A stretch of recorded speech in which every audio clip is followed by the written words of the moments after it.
What's up guys, ito yung update. Nalagyan ko na sila ng isda. 1 day lang yung pag cycle ko ng tubig. And yan, ganyan siya nagwo-work. Medyo mahina to. Yan.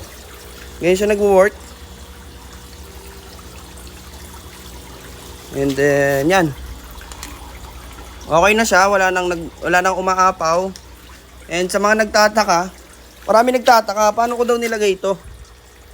Itong aking draining or outflow ng tubig dito sa mga tabs sa first layer.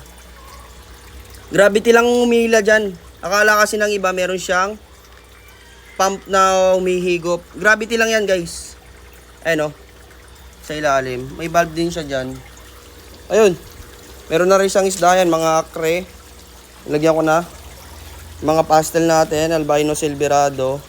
So grow out na lang siguro to. Oh, yun yung update natin, yung kabila. Yung mga pagkakamaling nagawa natin dito. Siyempre, mas madali na natin gawin yun kasi may experience na tayo dito sa kabila. So, yun. Try natin gumawa ng tutorial sa paggawa ng isa. Yun lang guys. Peace out. Alam mo ha.